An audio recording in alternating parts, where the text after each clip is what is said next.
actually, first for the wonderful introduction. I really appreciate it, and it was such a pleasure to go to the high school just now. I don't normally get to talk in front of high school students, and I think that it was just obviously it's a key audience, an audience that has a lot of misperceptions, and I wish I could say only students had misperceptions about marijuana, but I think unfortunately it spans the country, and that is why Congressman Kennedy and also David Frum, the Bush speechwriter, that we all got together and formed a nonpartisan alliance along with most of the major medical associations actually, who are also concerned about the misinformation, to talk about marijuana in a more sensible way. So it's an honor to be here. Thank you for that introduction. It was exactly the way we practiced it outside. So and I want to thank you all for devoting your afternoon to this. I hope we can have some time for questions. I know we don't have a ton of time, and there is a lot of information. I'm going to go through essentially 17 years of research that I have done on this issue in a period of,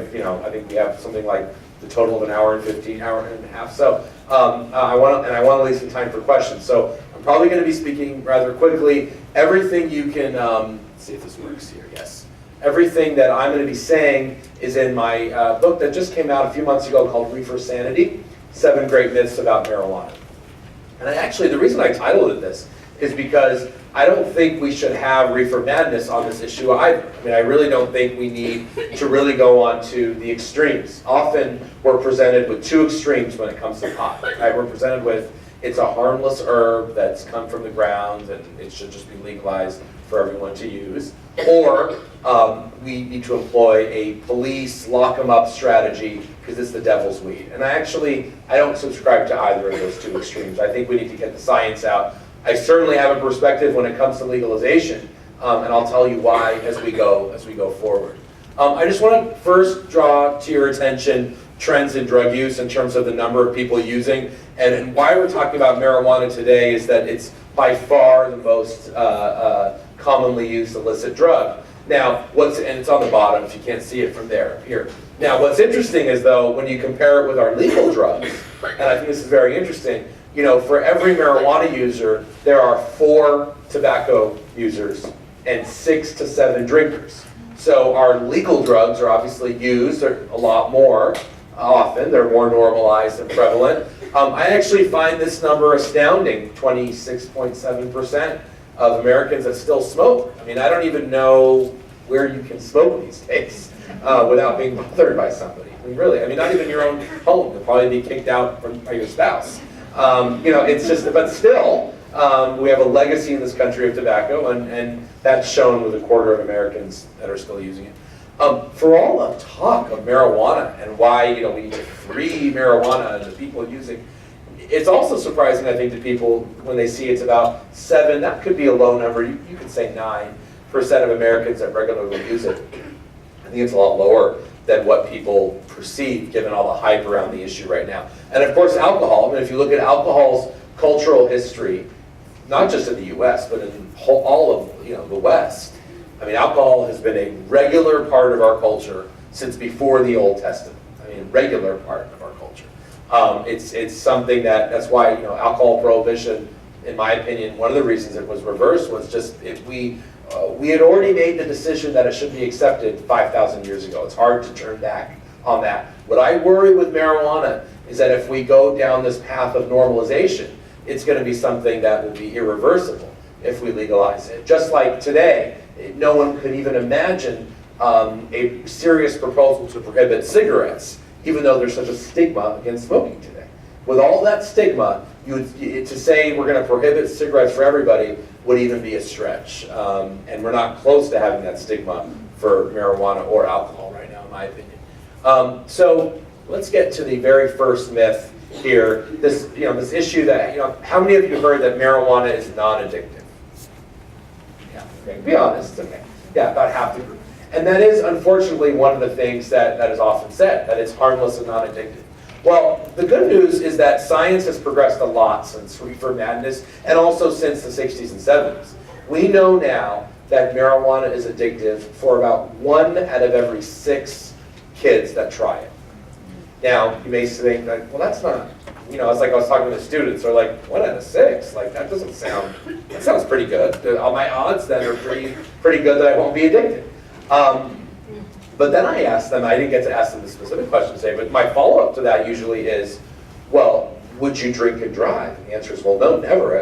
I would never want to do that because there's like a 100% chance that you'll die. And I'm glad they have that message, but people are surprised when they hear what the chances of getting into a fatal car crash if you're drunk is. 1 in about 500.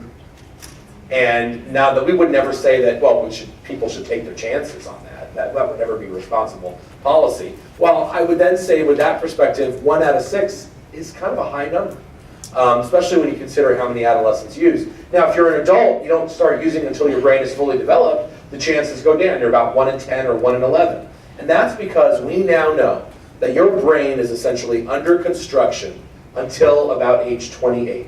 And actually, the prefrontal cortex of the brain, in some people, doesn't fully develop until age 40, which explains my behavior to my wife. And many different things. Like I say, use that as an excuse. Hasn't fully developed yet. Yeah. A lot of the women here know what I'm talking about. Right? But the truth is, it's usually about age 28.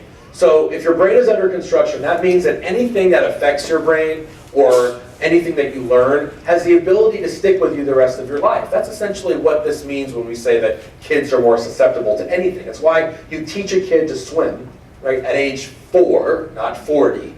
It's why you learn how to ride a bike when you're 5 or 6, not 50. I mean, can you imagine how much more difficult it is for a 60-year-old to learn how to ride a bike? Even a 40-year-old versus a 5-year-old. It's why you teach a second language as early as you can, right? Because that has the ability to stick with that person.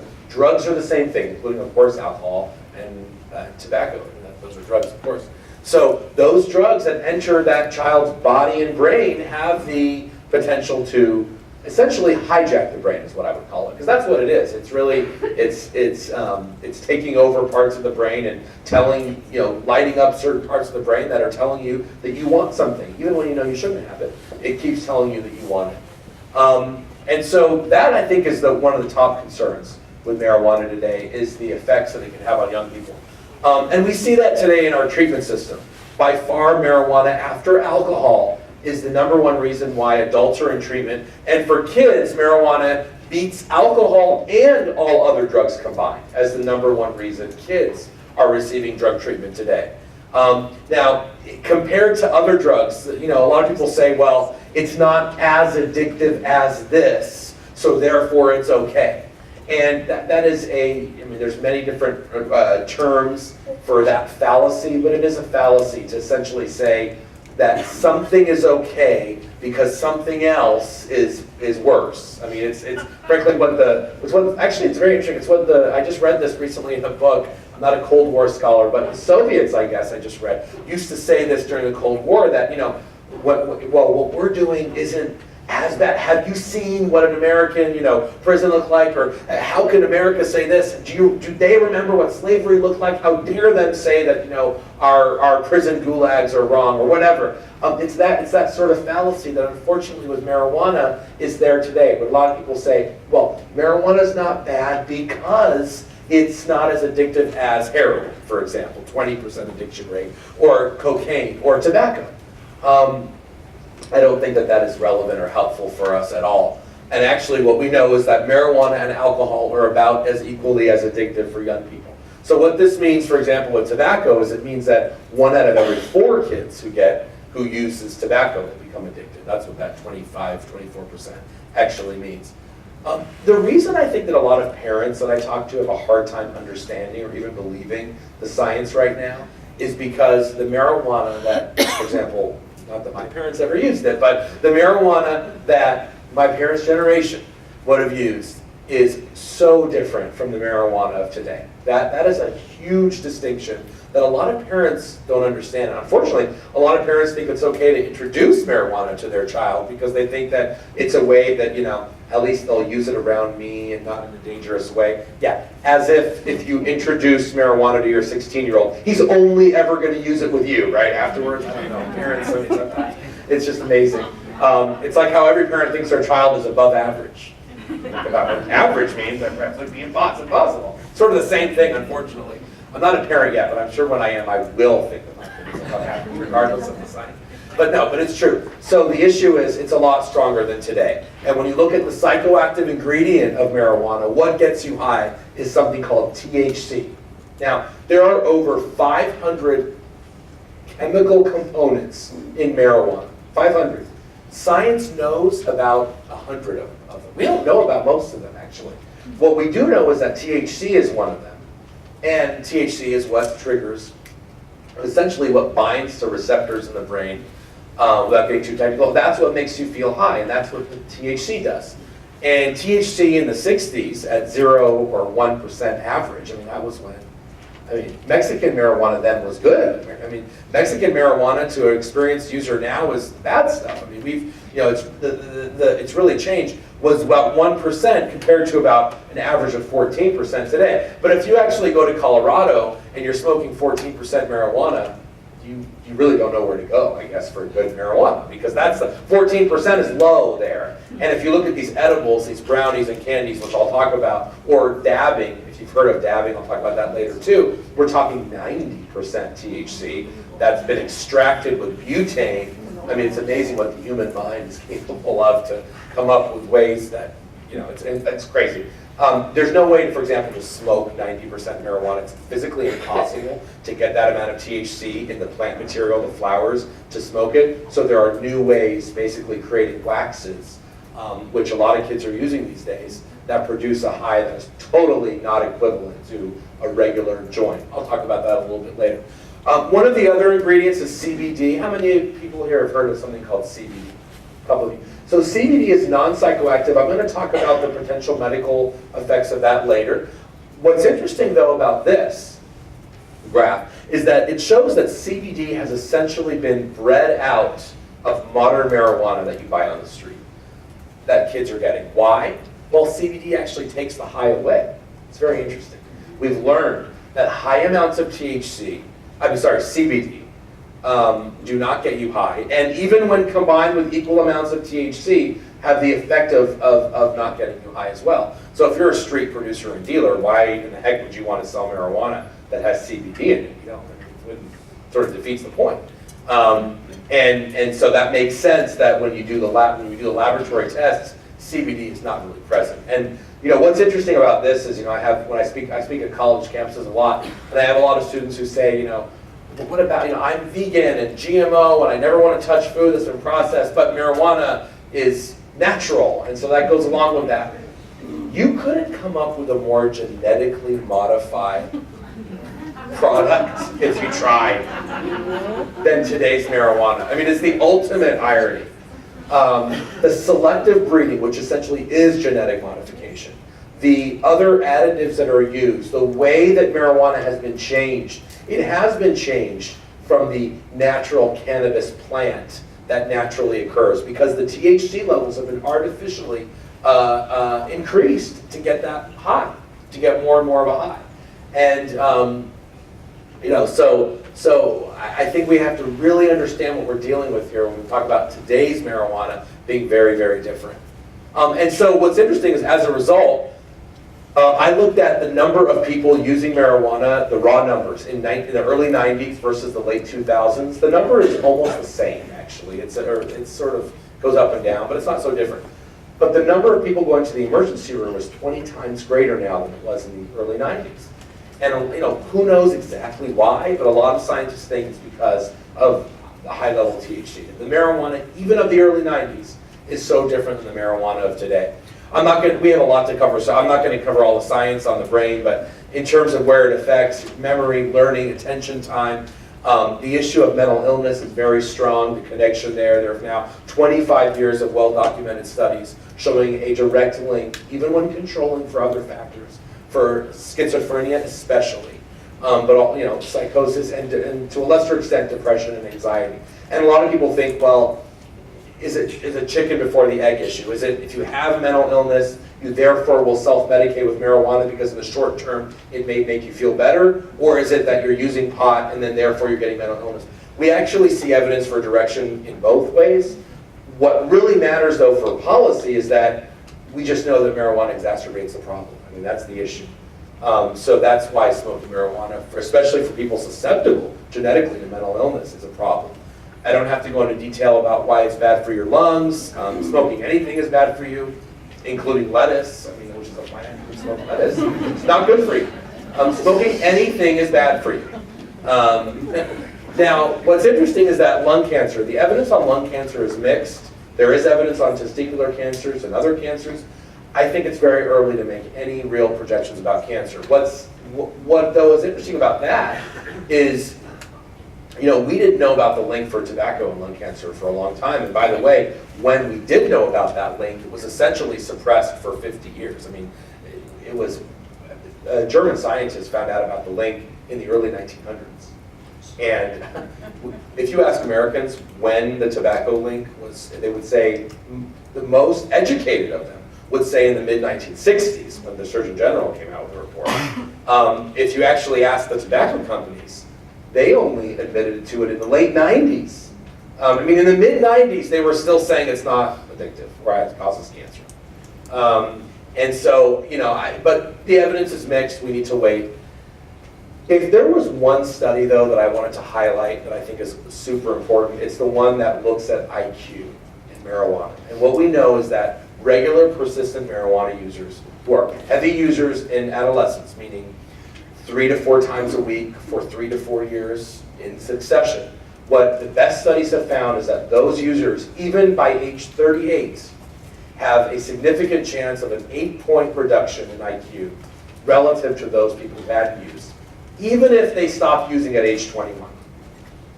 And that is huge when you think about the impact on our economic competitiveness, especially, and on schools. I mean, it's so ironic to me that you have some politicians who are totally fine with marijuana, but they're working to race to the top for education in schools.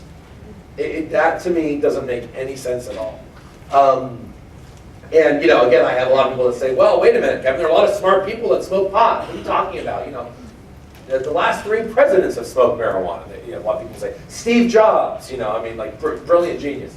Well, yeah, if you're a genius and you have 160 or 170 IQ, you know, you're right. Have a blast. You know, it's not going to affect your IQ. It might affect other things, but okay, fine. But if you're, again, back to the average things, like when I ask people what they think their IQ is, everyone thinks they're a genius. It's the same kind of thing. The average, though, is 100. And so 8 points off of 100 is significant.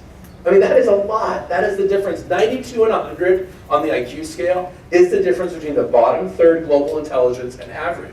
That translates to not getting that job promotion, or not getting that job that you wanted, not getting that degree that you wanted, not doing well in that subject that you were working on.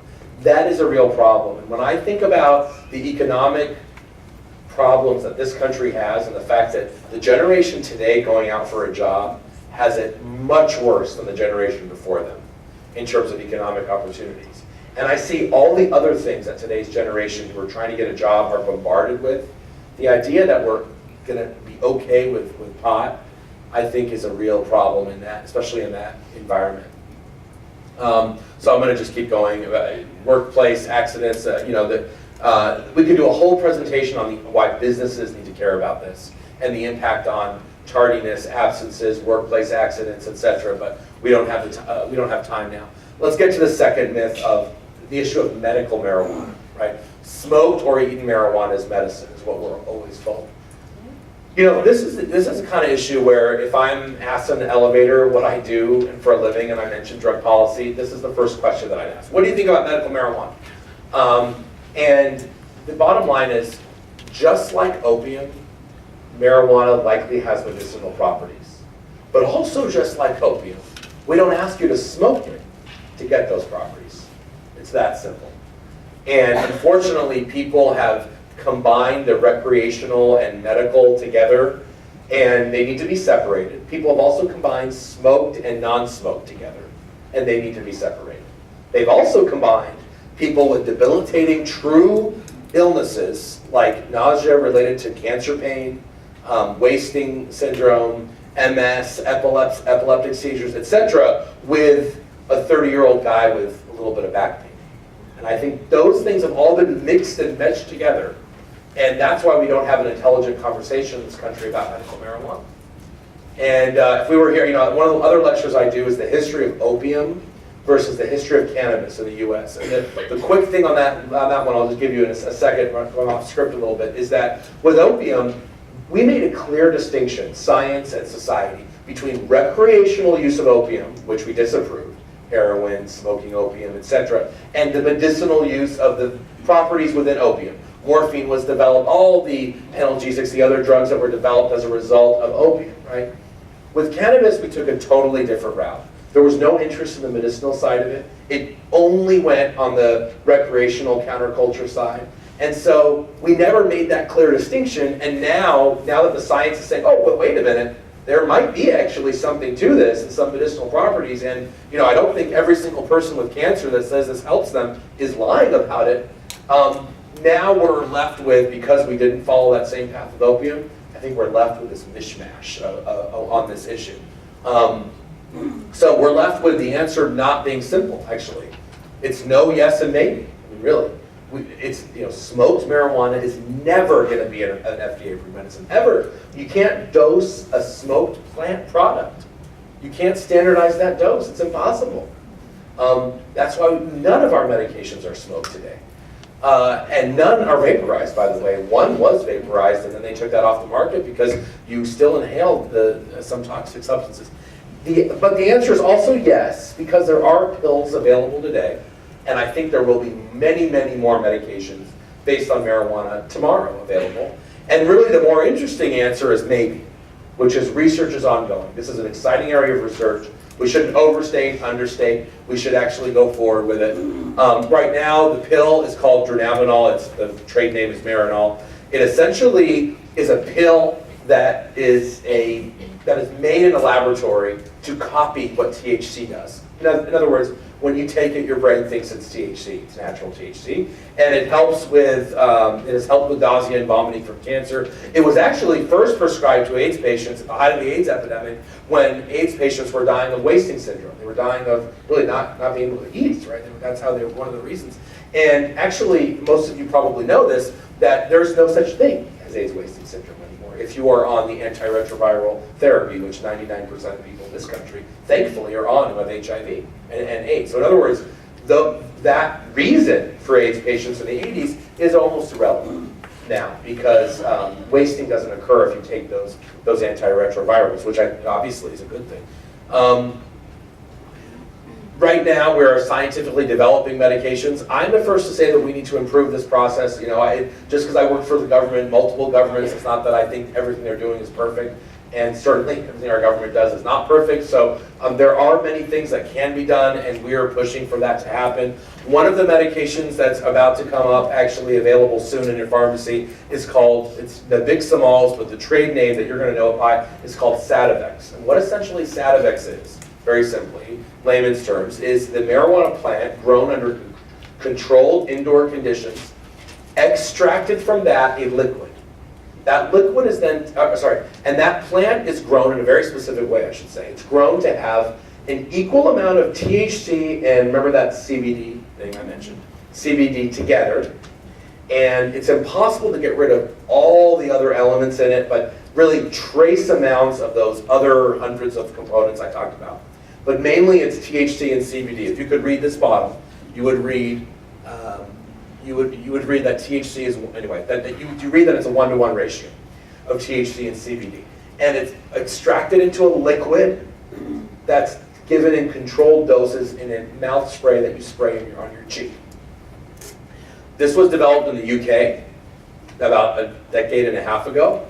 It's already been approved in 24 countries, including Canada, for the muscle spasms due to MS and advanced cancer pain. Now, let's be clear though, for the vast majority of cancer patients, cannabis is not the class of drugs that a doctor is, really hoping and wishing there were more drugs for. Most people will react to the other drugs on cancer pain, not obviously everybody, and so that's why it's important to have it. It will be soon approved, I think, in the US. It's still in phase 3 trials, which means it's near the end. But the way that medical marijuana is sold, I think, is that it will, help someone that looks like this woman, right? When you think of it, it's an 80-year-old granny with cancer, at the life's end, 85, and when in reality, the average user looks like that. Right? I mean, in states that have it. The average user in a state with medical marijuana is a 30-some-year-old white male with a history of drug abuse that dates to adolescence and no history of cancer pain or severe debilitating like spasticity due to MS, etc. And so I think that we have to make this distinction between people saying it's medical because it makes them, they like it, so that means it's medical, and something that's truly a medicine at a pharmacy. That's the difference here. But the reason it polls at 70% when you ask somebody and you ask people if they believe it is because everyone thinks it's for this person, right? And who would want to deny, somebody at their life's end anything that makes them feel better? I certainly wouldn't. But the reality is less than 2%, not just in Colorado, but in all states that have numbers, less than 2% have cancer, HIV, glaucoma, MS, Crohn's disease, etc. So again, this is where these issues have been mixed up, and I think that's a problem. But we shouldn't be shocked that they're mixed up, because I mean, the strategy that was set forth 40 years ago, openly, I mean, this isn't like a secret, this is like, they're proud of it, is that the legalization group saying, we will use medical marijuana as a red herring to give marijuana a good name. They said that in 1979, and boy, did they ever, do that. I mean, it's been a brilliant, actually, PR strategy from just a PR point of view. And there have been, I'm not going to go into all the details, but there is emerging evidence that medical marijuana leads to higher rates of higher rates of marijuana use in states, especially if you have home cultivation and dispensaries. And anyway, so I'm going to talk more about CBD later, because I know that that's been an issue here in Iowa. Let's go through the myths really quick as I get to more issues. The third myth is that countless people are in prison for smoking marijuana. And I'm just going to make it very easy. The answer to that is no. The vast majority of people in prison or jail are there for multiple crimes, one of which could be marijuana, because a lot of people use marijuana. But when you look at the reason why somebody is serving prison time, state or federal, the reason is very rarely marijuana possession with no priors, 0.1%, 0.3%, etc. Now, we do arrest hundreds of thousands of people for marijuana use, and I'm going to talk about that later. But that is different than being behind bars. I'm not saying it's good. I'm going to talk about that in a minute. But the vast majority of people in the criminal justice system actually, despite the myths that are there, are not there for possessing or smoking marijuana.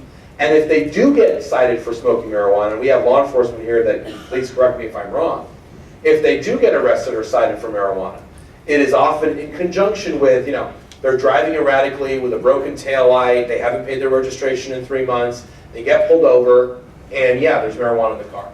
Or during a routine search, marijuana is found in the person or in the car or at home or something like that.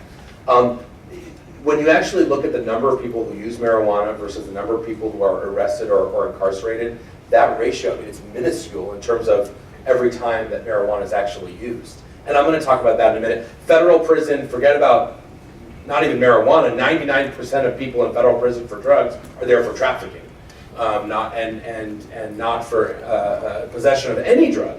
And the risk of arrest, according to an independent study, the risk of getting arrested, if you are an annual user of marijuana, is you will get arrested for every joint smoked out of 12,000 joints fully smoked. And that's not incarcerated, that's arrest. Now, if you want to take those that are arrested and who gets incarcerated, that number is even smaller, of course. I'm going to talk a little bit more about the incarceration in the criminal justice system a little bit later. It's not all I have to say about it.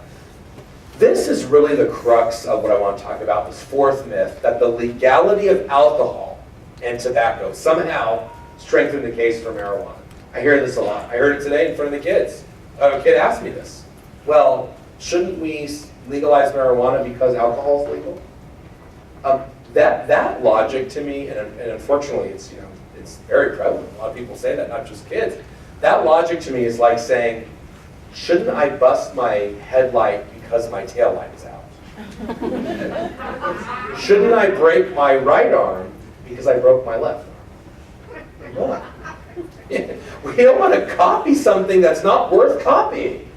The idea that alcohol would ever be a model that, halfway educated people in the year 2014, not in the year 5,500 BC, they were very educated, don't get me wrong, but we've learned a lot more about alcohol and its effects on society since then, I think, right? We've learned about the devastation, especially in certain communities, about the impact of alcohol. We've learned about the connection to domestic violence. We've learned about the connection to driving. Driving didn't exist in 5000 BC, on and on and on.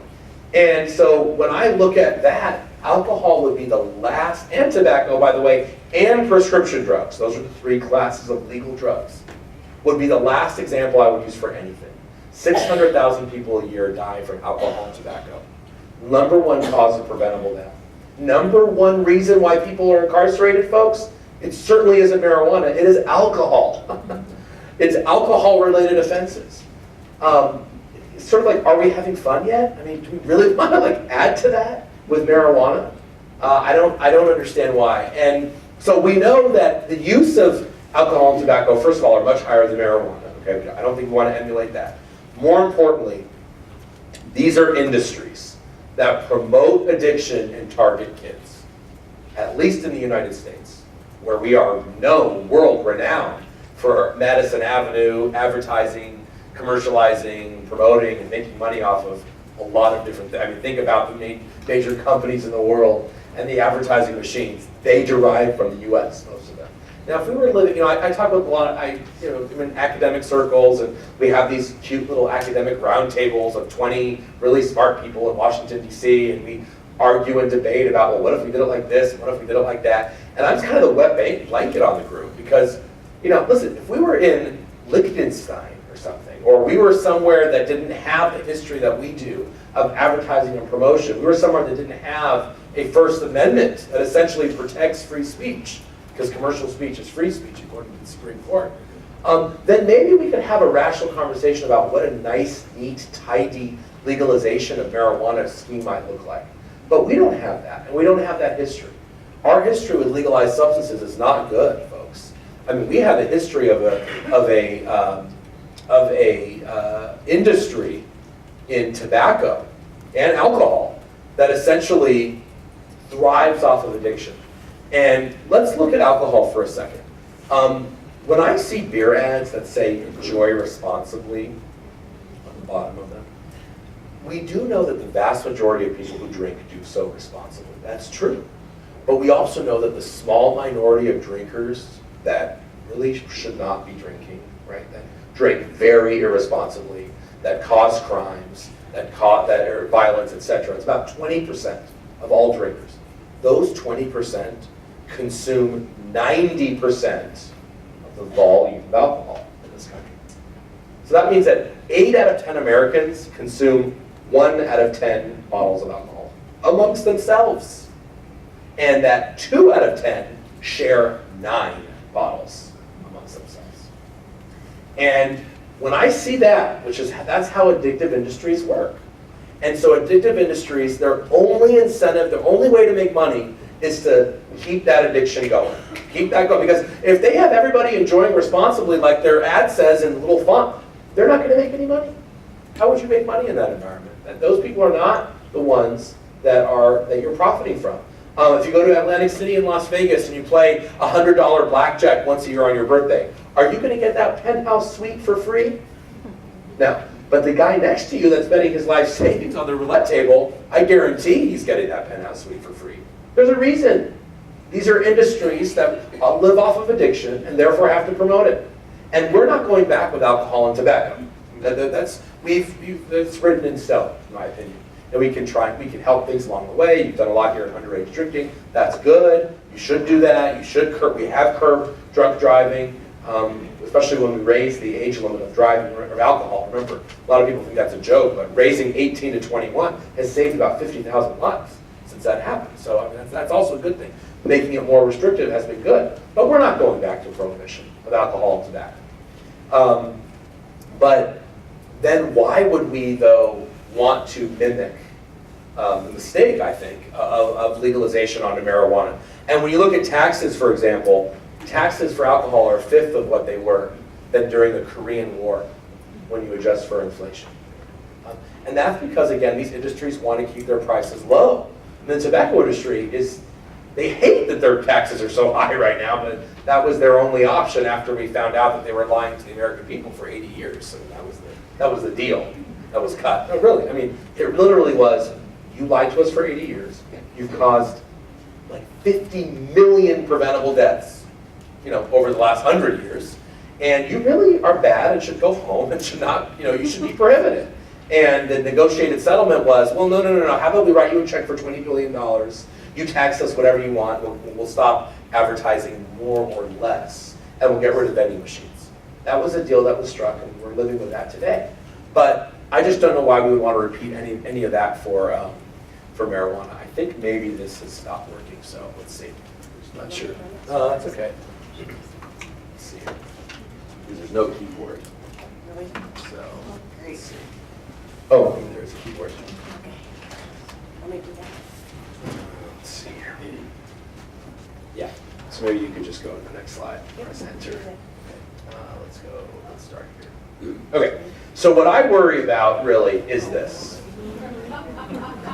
So my issue with marijuana is not that I have some like vendetta against, singing Kumbaya in a drum circle, all like, peace, love, and happiness. No, and I don't care, that's good. I don't care about that.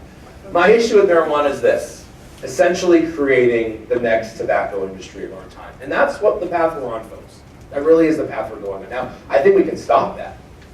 But we really have to wake up as a country very quickly, because this industry is growing by the day. And if you don't believe me, subscribe to things like medical marijuana, mmjbusinessdaily.com. You'll get a daily email talking about the industry. And you can learn about it. You can go to the next slide. The Wall Street Journal had an article that said that Yale MBAs are here. And they were talking about the new entrepreneurs firing up a new industry. That doesn't look like a, Woodstock hippie to me, this guy. And actually, I get kind of offended because people think that guy over there looks like me.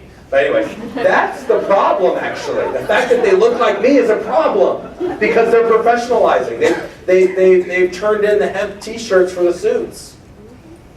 And they're very well educated. I mean, these aren't like, this is the problem is, I think a lot of people, those slackers, those stoners, no, let me tell you something. They're more motivated than any group that I've seen in the last 15 years in terms of political force. And they're out in force, basically creating a new industry, the new marijuana industry, that they have said is time for America. You can go ahead. And you can actually skip this. We actually know that the tobacco industry has also shown interest in marijuana. In the 70s, they released a memo. One of the books I'm working on now is actually looking at the tobacco industry and the techniques they employed to basically trick the American people for 100 years on their way to making trillions of dollars. And you read these memos and you get sick in the stomach in terms of what was actually known and the targeting of youth. And one of the things they say is, listen, only 5% of, this is their own research, only 5% of smokers start after age 24. Less than a third start after age 18. They felt unfairly targeted because they couldn't go after those lifelong customers legally. So, you can go to the next slide. They decided to go after them secretly with things like apple flavor and sweet flavor cigarettes. It's a well-known fact, they said, that teenagers like sweet products. So they know that because if you want lifelong customers, you have to start young. How many people in here know an alcoholic or a drug abuser? Most of us. Okay. Of those people that raise their hand again if that person started after age 25. That's the point, folks. This is a disease, and an addiction is a disease at the pediatric onset, is what it's called. It means it starts young. It has to start young. That's when your brain is figuring out who it's going to be. That's how you get hooked. And the idea that we're not going to have an industry all over again, like tobacco, that starts with people when they're young, I think is foolish. They've had these business conferences. I mean, just Google marijuana industry yourself and see just how shocked you will be at the sophistication of this.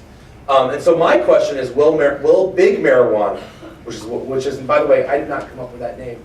They came up with that name. They want to be. I mean, it's like it's beyond. We have no shame anymore. It's like beyond. They're not hiding anymore. I mean, at least tobacco was sort of saying, no, they're not hiding. They're proud to be big marijuana. Will they become the next big tobacco? Tobacco vending machines. For 30 years, the prevention movement tried to remove them from most of society, and they more or less succeeded. I was just in Cleveland the other day at the Marriott in the suburb, and I saw this thing that vaguely looked like a tobacco vending machine, like from when I was a little kid. And I said, oh, that's so nice that this suburban Cleveland Marriott has a little museum exhibition on the history of tobacco. Because I really unfathomable that it would be and actually it was a real cigarette vending machine, which I don't know how they got away with that. It was not a museum exhibit. But we don't really have those anymore, more or less. That's shocking to us. Well, we do, though, have marijuana vending machine companies and marijuana vending machines that themselves report over $3 to $5 million of revenue last year. That doesn't sound like a lot, and it really isn't a ton of money, but it is something as they're starting. And it is something, it's the amount of money they're making even in an environment where technically marijuana is still illegal to sell prior to 2014.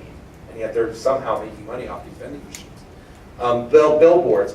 And we're seeing things now that are deliberately targeting kids. The candies, the Pop-Tarts, the ring pots and the grape sodas and all these kinds of things.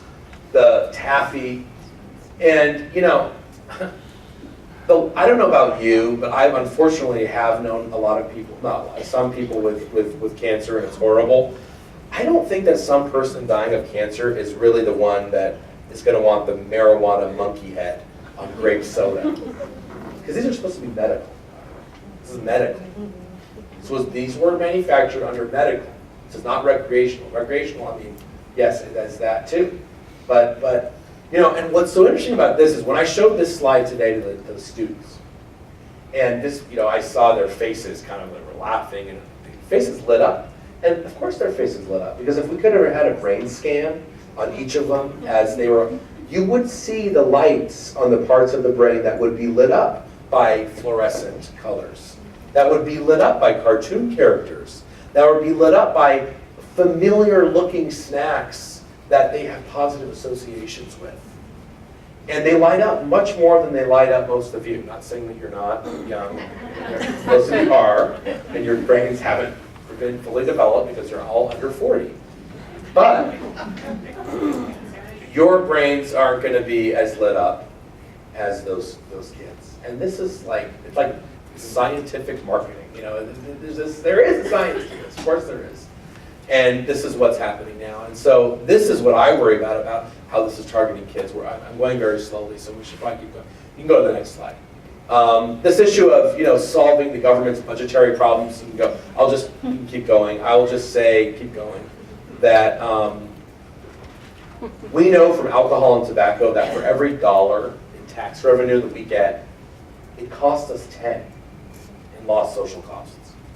So if you think we're making money off of alcohol or tobacco taxes, just go look at the treatment need as a result of that use. Go look at the worker productivity loss as a result of that use. Look at the domestic violence and the other issues as a result of that use. Go to the hospital. Talk to the doctors. How many people are there for alcohol and tobacco-related illnesses?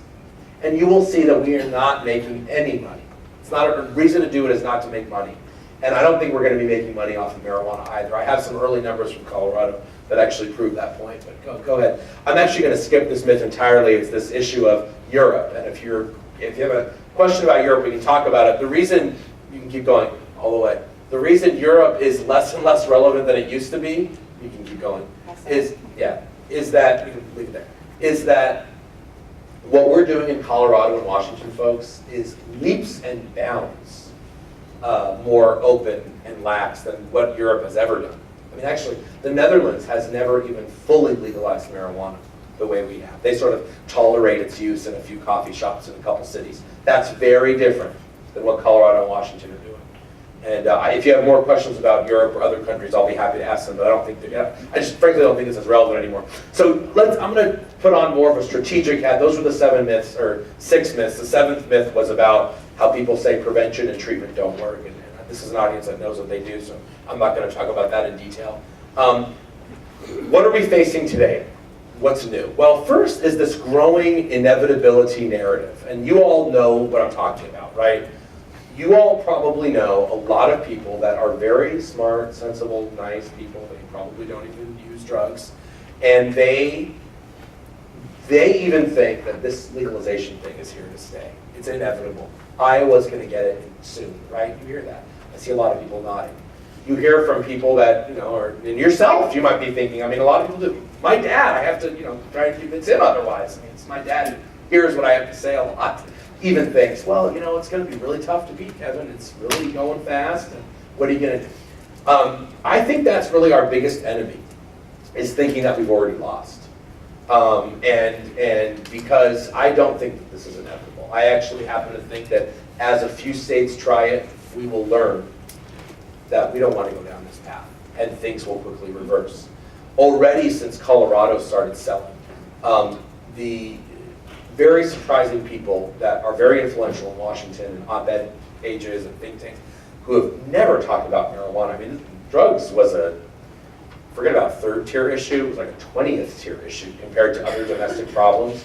Now that legalization's happened, it's like a lot of people are more interested in it than they ever have been. Those people who always ignored that issue, they're now actually saying, well, wait a minute, this is really happening, this is a problem for this reason. And a lot of more people, I think, are coming out to say that. So I'm not going to go into a lot of detail, but I think for a lot of reasons it is not inevitable that we'll have legalization here. Another big thing is the money divide. I mean, let's face it, there's a lot of money to be made with legalization. Raise your hand if you're in prevention or treatment and you're, living really well. Right. And so, there's a lot of incentives for people to want to fund this. The irony, though, about the prevention and treatment, we joke about it, and also law enforcement. The irony of law enforcement and treatment in this issue is actually, I firmly believe that the flip side, the good news for you law enforcement and treatment folks, if we do legalize, the one piece of good news, you're going to have a lot more to do. You have a lot more business. And police too. The #1 drug, I cannot emphasize this enough, that police deal with is alcohol. By the way, that is the #1 reason that people are arrested in this country for substances, is alcohol. Non-violent alcohol. I'm not talking about domestic violence related to alcohol, no, I'm talking about non-violent alcohol violations, offenses. Regulations around alcohol are the #1 reason why people are arrested of all substances. It's not crack cocaine, it's not OxyContin, it's not marijuana. It is alcohol. So don't worry, there's going to be plenty to do for law enforcement and for treatment. But I still don't think it'll be in our nation's interest. The third thing, this is just kind of, if you're getting into my head right now, this is what I'm thinking. The third thing is that states will take a long time to fully analyze the effect of what's happening. We have early data that I'm going to show you now that I think is troubling. But to actually do, when I hear about, well, it's an experiment. We need to, treat it as an experiment. Well, an experiment, that means you actually have some metrics you're looking at. You've invested in how to collect data. You're going to learn from that and adjust. Okay. This is nothing like an experiment, what's going on in Colorado. This is going on at 1,000 miles an hour by an entrenched special interest group that has no interest in calmly looking and nicely seeing and analyzing what happens and making an assessment in 5 to 10 years. In 5 to 10 years, they're going to already have attempted to legalize marijuana in 12 other states. What do you mean 5? In 2 years, this year, Alaska and Oregon. And, so it's not like this is something that we can, because I get a lot of well-meaning people saying, Kevin, can't you just see if this works and adjust, because it's probably here to stay. Maybe we can learn to do it the right way and not have commercialization, and not have advertising, and not have candies, and not have sodas, and not have vending machines. Maybe we can learn to do it in a kind of a really restricted, small way. Well, I wish that could be true, but it cannot be, because you're not going to make money that way. And the commercial interest behind changing these laws have no incentive to do this in a careful way that reduces or at least balances public health and safety with legalization. At least, forget about reduces, just at least even takes it into account. And so that's the reality, folks. This is going on like a freight train. And we're observing it. I happen to think that train is going to crash sooner rather than later, actually. And that's why we will then learn and say we don't want to do that. But, of course, time will tell, and we have to wait and see. I'm trying, there we go. Okay, so the states that are, you can keep it, the states, the red were the states that are targeted, and this year it's Alaska and Oregon. So let's talk about how it's gone so far, because we've had recreational marijuana use for the last 3 months in Colorado, and this is the first time in the history of the modern era that we've ever sold marijuana like this anywhere in the world. With the exception of, like I said, very limited in the Netherlands, but it's not really comparable. Well, let's look at Colorado for a minute. We can actually look at data that predates 3 months. Why?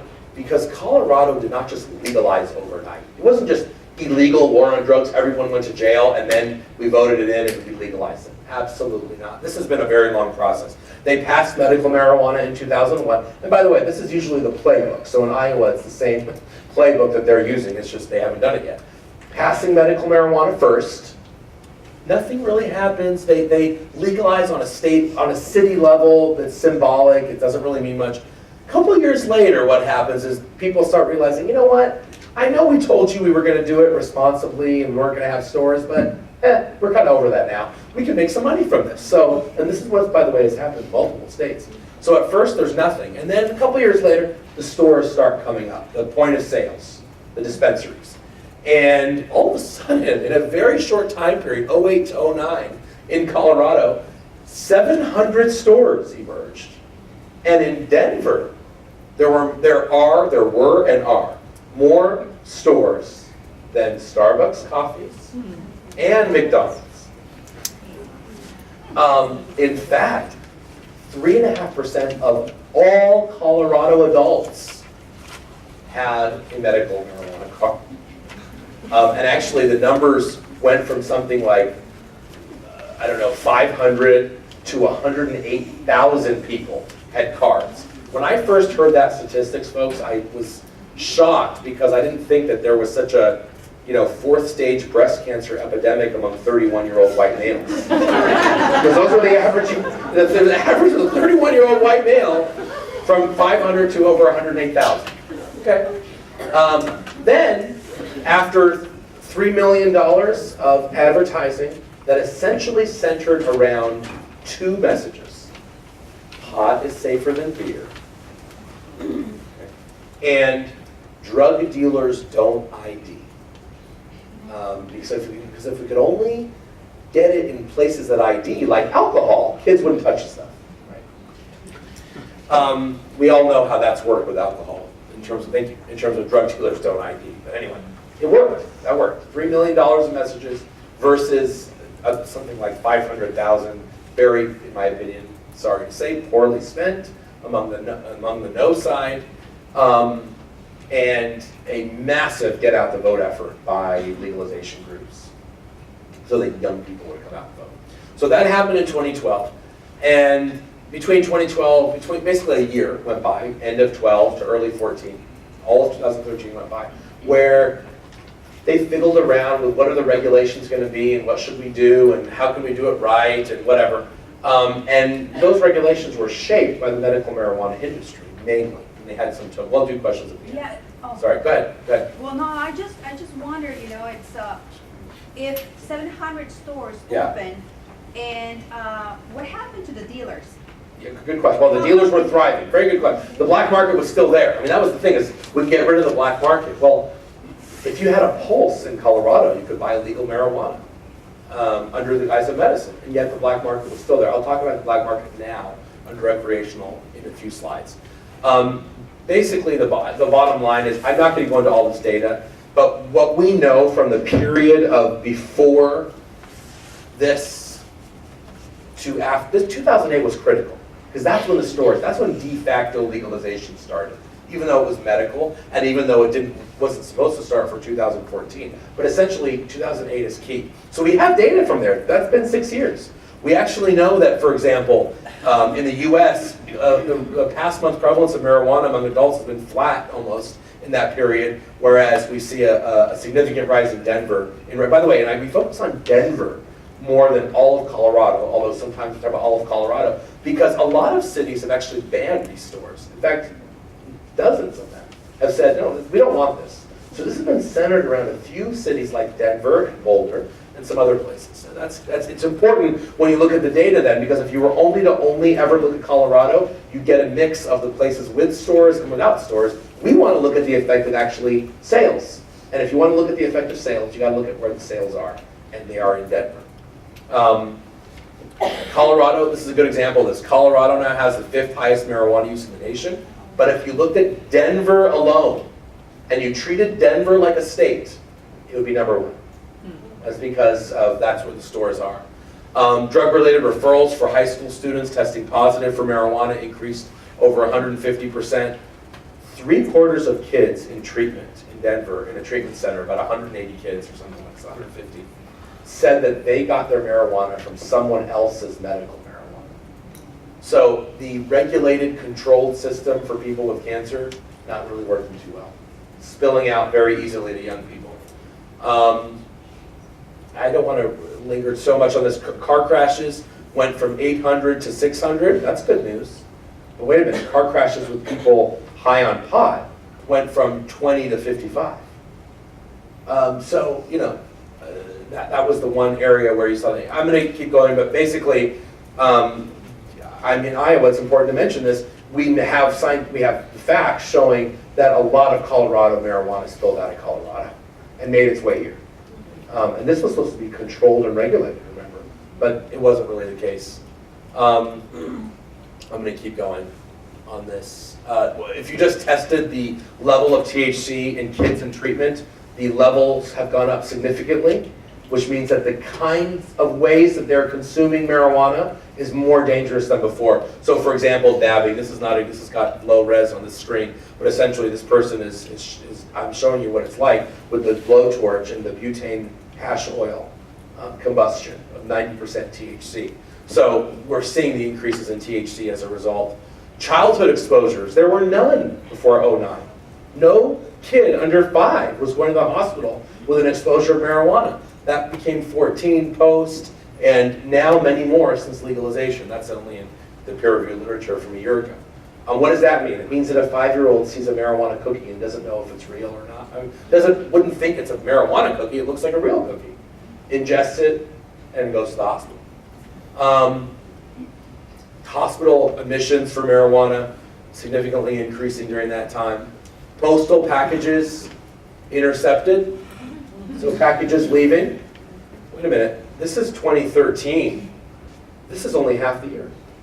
We don't have the full year yet. So you can project double of that. You can project. So 400 versus 158 the previous year. And look at this before medical marijuana really ramped up. So I would argue it has not been going very well. What about taxes? So this was the big thing we heard, right? Taxes, we could pay for schools and, right? By the way, get a lottery here. Public education system solved. We're supposed to. That's what we've always been told. And marijuana we're being told it's the same thing again. If only we had the marijuana taxes, we could save schools. We could pay for prevention and treatment, right? Because alcohol taxes have paid for all the treatment, right? We could. Those were the arguments, and you're all educated on this issue, but you know what? The average voter is not. Sounds pretty good to the average voter, actually. Hey, get the revenues out of the hands of criminals, out of the hands of those bloody cartels, into the hands of the government so we can actually pay for social programs. Well, it sounds pretty good, because most people don't understand that cartels actually do not make the majority of their money from pot. They make it from human trafficking first, cocaine, heroin, internet crimes, identity theft, kidnapping, extortion, murder, political crimes, multiple things before pot. Pot is cheap. And by the way, we make much better marijuana right here in the middle of the US of A than they do in Mexico. It's true. So, the idea that these bloody Mexican cartels are going to be gone, it was appealing to the average voter because we were hearing about Mexico and all that, but it's not grounded in reality that they're going to be gone. So the governor had said, we're probably going to make $134 million in a fiscal year. By the way, the governor, the centrist Democrat, Hickenlooper, he actually was not excited about this. He actually said he was against it, but he's now a governor in a state that has to deal with it. They said 134 million. Well, how's that going? The first report is $2 million in taxes for January.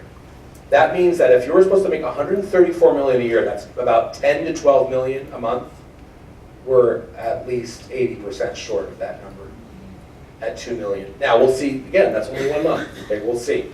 But the other irony here is that, let's say you made 5 million, okay, so it missed it by half. Okay, let's just say it's off and they really make 5 million, okay. The governor said, we're gonna use this money to pay for schools, prevention and treatment, etc.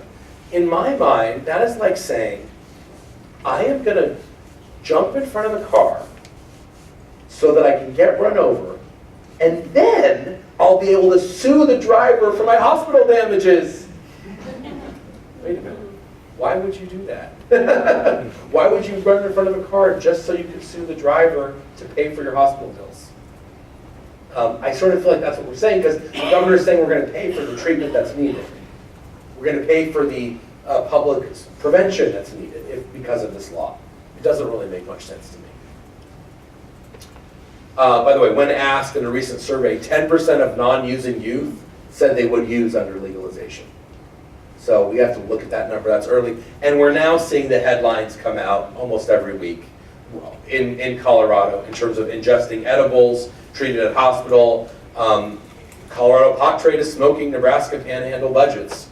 Marijuana candy at Colorado Middle School, Superstore proposed in Eagle, Colorado, on and on and on. We're actually now seeing the effects. So one of the websites that we started with Project SAM is called legalizationviolations.com. You can go to it. We're actually tracking all of those violations in Colorado and Washington. We're trying to, at least, because no one else is.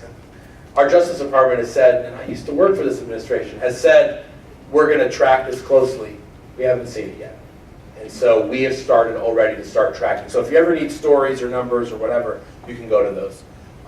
What we know is that the regulations in Colorado have been heavily influenced by the massive medical marijuana industry. They do allow characters and edibles and candies, and advertising is allowed as long as your audience, according to you, doesn't make up more than 30% of people that are 21 and over. How does that work? So a company gets to say themselves, oh no, trust me, they're less than 30% 21 and over. Oh, we have massive advertising going on already. Go to thedenverpost.com. Just so you can see the advertising yourself. You can see these special blogs reviewing all the marijuana strains that they've, and the Denver Post will make good money from this. I mean, this is an advertising avenue for them.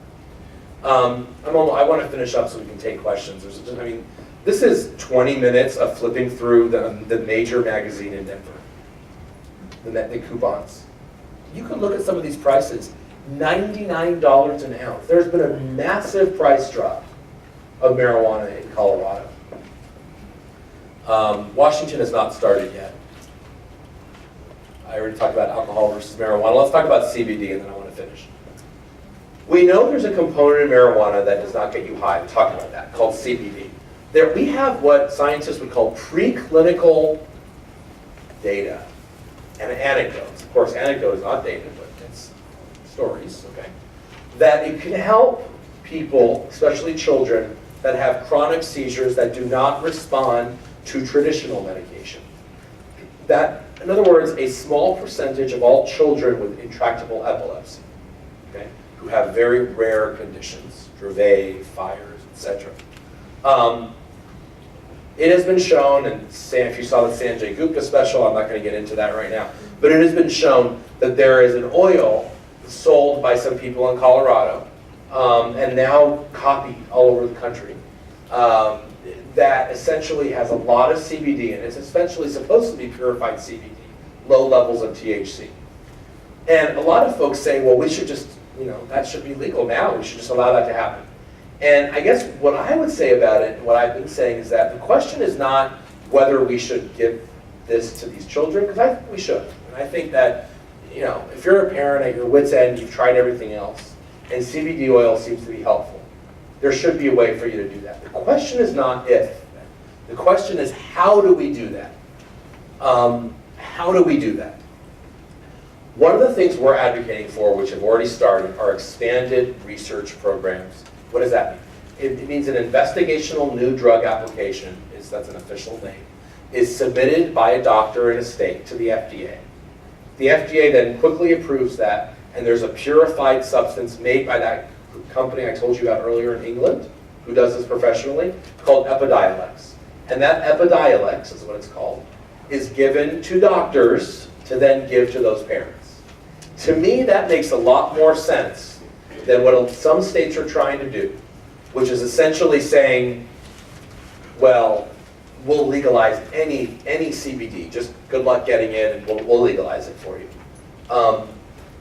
I think that's actually almost a false promise to these parents, because first of all, it assumes that they can go to Colorado and get the oil. Do you know what the waiting list right now is if you go to Colorado and you try and get this oil? You can imagine after how many people saw say. The bottom line is you're not getting it anytime soon. There's a waiting list right now of hundreds of parents trying to get Charlotte's Web. That's what it's called, Charlotte's Web. But don't worry, there are other companies that are very willing to sell this to you. The problem is and also Charlotte's Web, it has never been tested by anybody other than the lab scientists hired by the companies themselves. In other words, every other medication, anything that's in CVS or wherever, is at least somewhat tested that what they say is in it is actually in it. That's kind of an important thing to know. And so I think the way to ensure that is through these expanded FDA programs.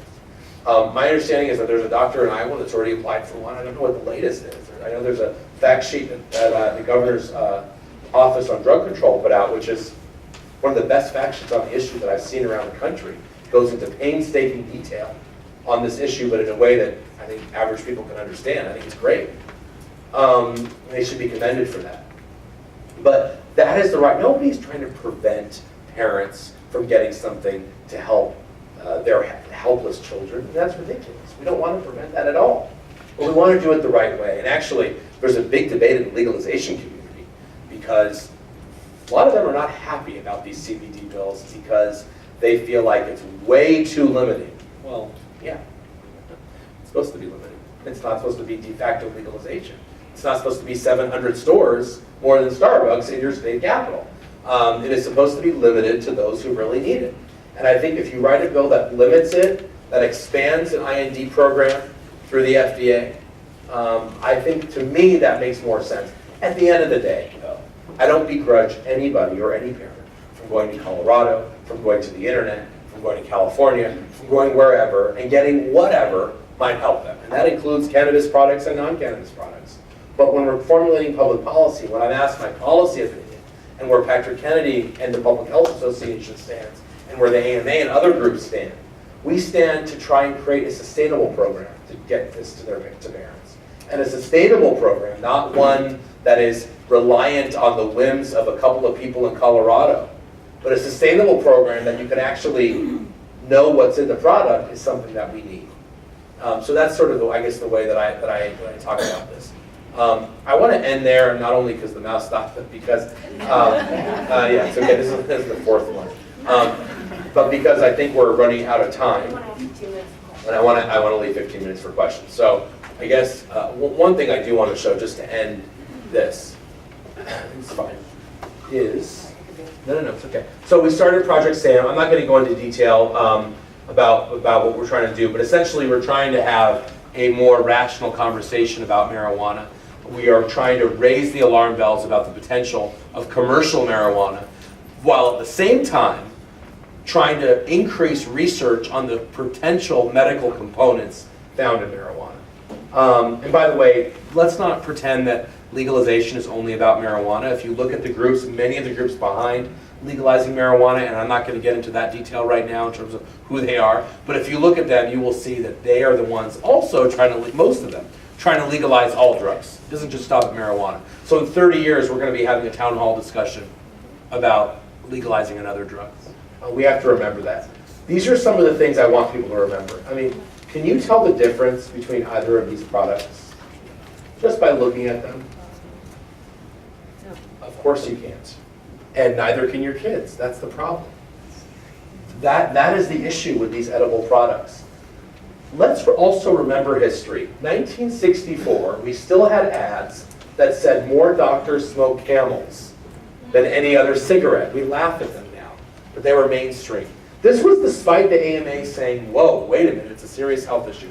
I feel like we're right back there where we were 50 years ago. Today, it's safe, it's a chocolate bar, it's a Pop-Tart, even though the American Medical Association, again, has said that it's a dangerous drug, it's a public health concern, and the sale should not be legalized. The question, though, I want to pose to the American people is, who will we listen to this time? It's really up to you. You can listen to the people that want to make a lot of money off of addiction, that are creative in marketing and advertising, that say that this is a natural herb that's come from the earth. By the way, hemlock also came from the earth and it's a natural herb, as is uranium. So that argument of it's God's plan and natural herb, I mean, again, the amount of genetic modification that's gone into marijuana today is unbelievable. But anyhow, today we're being told it's safe, we're being told it's medicine, we're being told it can be used in candies, etc., despite this. And you should ask yourself if you're on the side of the AMA and the health associations and the people that are trying to be responsible on this, or on the side of the commercial purveyors that stand to make a lot of money. Because those really are the two sides on this issue. And finally, let's just remember that our kids are not science experiments. When I talk about an experiment in Colorado, let's see what happens, that really disturbs me for multiple reasons, one of which is this. Look at what our kids are being bombarded with today. You know, a lot of people say, Kevin, we have reduced smoking rates. We haven't arrested one person for tobacco. They're right. We have done that without arresting somebody, without having a war on tobacco. We've done it without incarcerating people. And the response to that is, well, wait a minute. We've had legal tobacco for 100 years. It's not that it's legal that we've seen a reduction in use. It's because we have a stigma in society against tobacco for multiple reasons. There's a big societal stigma against cigarettes. We are not anywhere near that stigma for marijuana. And so it's the stigma that produced the reduction, the stigma against the use, not the user, the use. And we are so far away from that stigma when it comes to marijuana.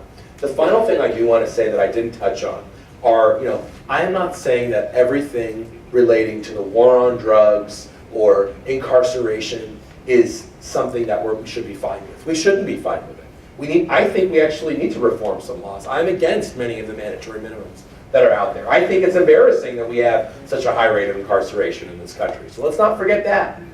But to fix that, I don't want to replace one travesty of incarceration rates with another travesty of a public health problem. I think we can do better than those either extremes. Legalization on the one hand, incarceration only using law enforcement on the other.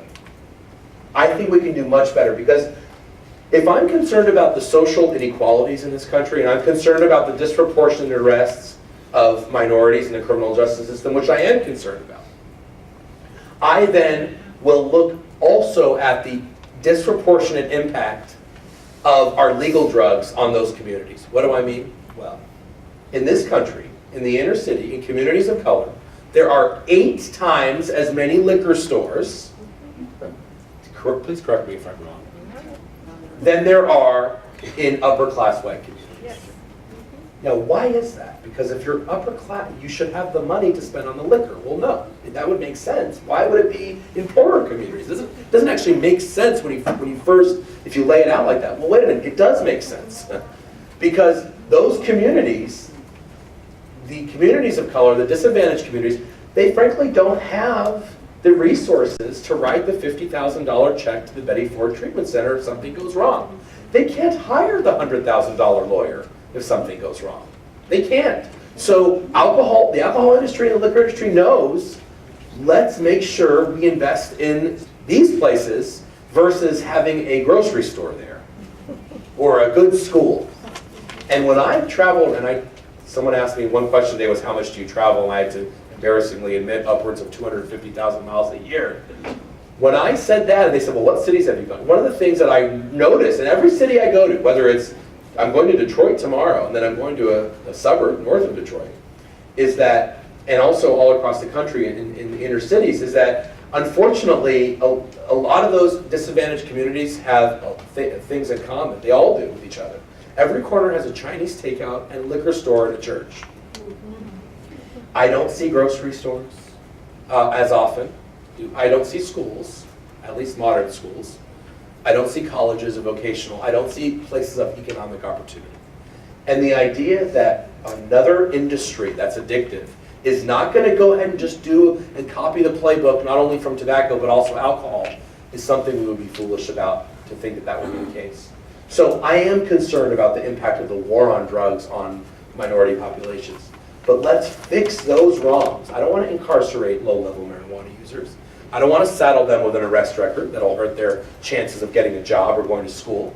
But why can't we fix that by actually fixing it, as opposed to saying the only answer is legalization? I leave you with that to really think about before we get to questions. So the last slide is if you didn't see the Wall Street Journal last Saturday, please read the Saturday interview. The Saturday interview was with the man who proclaims wants to be the Philip Morris of pot. He's a 30-year-old genius who has smoked marijuana every day since he's 13. So he's one of those 170 IQs that didn't affect him. And he is saying that if we're positioned intelligently, we will reap a profit, and I think we're positioned very well. This is what this is about, folks. Thank you for smoking marijuana, is his message. And I would urge you to read it and to learn. Fine, go ahead, no problem. I would urge you to read and learn about what he's saying before going forward on it. So I will leave you with, not thank you for smoking with marijuana, but thank you for listening. And my websites and my email is there, and I think we have a few minutes for questions I hope we can take. So if you have a question, please raise your hand. I don't know if we have a mic, or I can probably hear you, so go ahead. I'm going to take water while you ask the question. Yeah, we did have that traveling. Oh, here's the mic. Yeah, let's do that.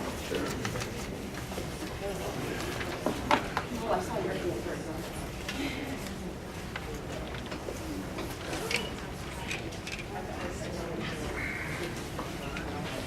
Is it on the bottom?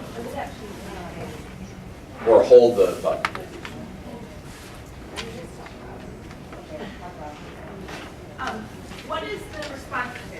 What is the responsibility of the doctors who are prescribing medical marijuana for people without serious health conditions? Well, first of all, it's not prescribed. I know it's kind of confusing.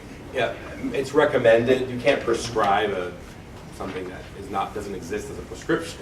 It's not, because it's not a prescription product. It's a joint. So it's recommended. But to get to the crux of your question, the reality is a very small number of doctors are responsible for recommending marijuana. So I mean, the average doctor is not getting involved in this at all. And so, can you hear me with this, or is it only that? Something's going on Maybe with your it only battery. does one, Yeah. yeah. Can we use that instead? I'll turn Well, this there's one no off. feedback. I was just going to say. Why don't you turn that one off? Turn this one off. You turn it on again. Yeah, so it's a small number of doctors that are responsible for all those. And, you know, there are medical boards in some states that are going after them, but really not nearly enough. They're making a lot of money, frankly, too. By the way, a lot of them do it on Skype. So one doctor moved to Hawaii, but he does this in California. So he fired his staff. He had 3 floors of an orthopedic practice. He fired his staff except for his secretary, and he only rents out one room with a table. His secretary every day brings in 15 people every half hour around the table.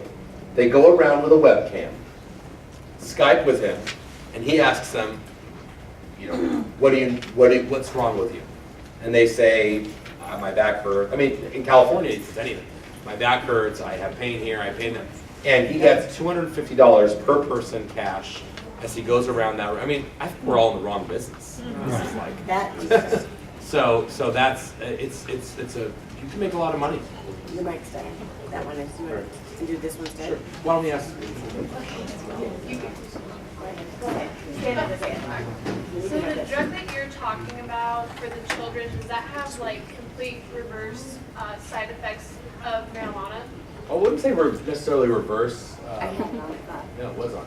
I wouldn't say necessarily reverse side effects, but basically it does, well, first of all, we don't know what the long-term side effects are. We have no idea what the medium and long-term are at all, because we've just discovered it and people are only now using it. So that's, you know, again, this is for people who are willing to take that risk, knowing that they don't.